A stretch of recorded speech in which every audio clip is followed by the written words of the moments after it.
Today we're diving into this really cool thought experiment that kind of gets at what we actually know versus what we just think we know.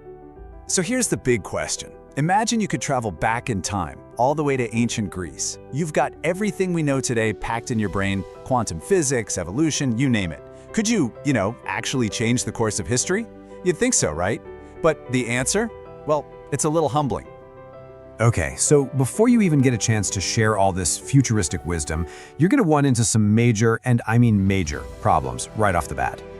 First up, the language barrier. You'd have to speak ancient Greek. But here's the thing, it's a dead language. We pretty much only know how to read it, not how to actually speak it with all the right sounds and rhythms. Okay, let's say you manage that. Then you have to get an audience with someone like Aristotle. He wasn't just, chilling in the marketplace like Socrates, he was in his private school. But honestly, the biggest problem, the real kicker, it's all about context.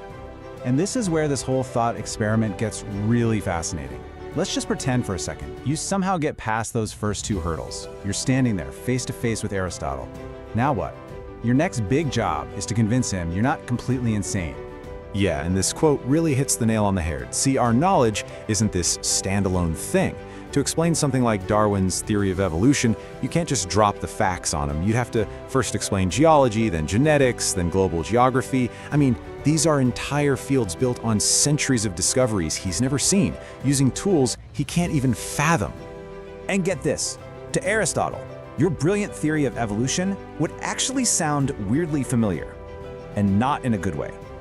There was this other philosopher, a guy named Empedocles, who had this wild idea that life just sort of arose from random organs floating around and combining. Aristotle thought that was completely ridiculous, so he probably just lumped your ideas right in with that. So, what's the crucial point here? It's that so much of what we know is actually secondhand knowledge. It's kind of like a photocopy of a photocopy of a photocopy, The original proof, the real clarity, it's gone. Like, we all know the angles in a triangle add up to 180 degrees. But could you prove it from scratch right now? I mean, for most of us, probably not. Okay, so this whole challenge, it really shines a light on a fundamental difference in how knowledge works in different fields. And understanding this is key to figuring out why you'd have such a hard time with Aristotle. Right. So you could think of it like two totally different paths.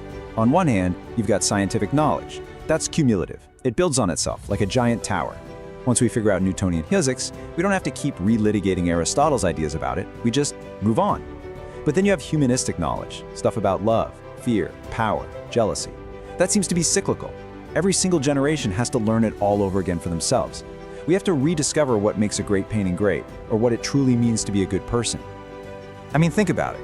We might have smartphones and spaceships, but our basic human dramas, our struggles for power, our anxieties, our political fights, honestly, it would all be depressingly familiar to someone from 2,400 years ago.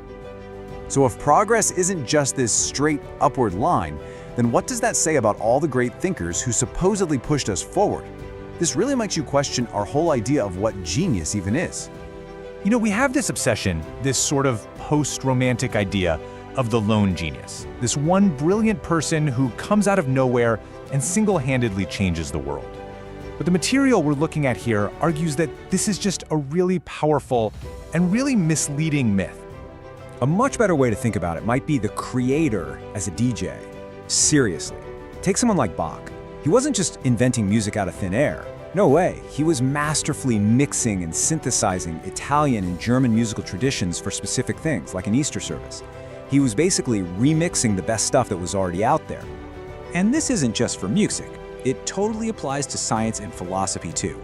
A lot of the time, the quote-unquote great thinkers are just the people who do the hard, kind of unglamorous work of cleaning up the messy pile of knowledge left by everyone who came before them. They're just making sense of a chaotic inheritance. So if progress isn't a solo act, and if our own personal knowledge is actually pretty fragile, what does that mean for us? Where do we fit into this huge story? Well, it turns out the real engines of progress aren't individuals at all.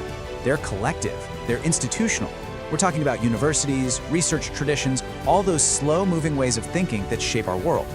The historian Thomas Kuhn pointed this out. Even huge scientific revolutions are less like a sudden lightning strike and more like a slow, massive tide turning within an institution. That pressure we all feel sometimes to be a singular genius, to come up with our own ism, that's a really modern burden.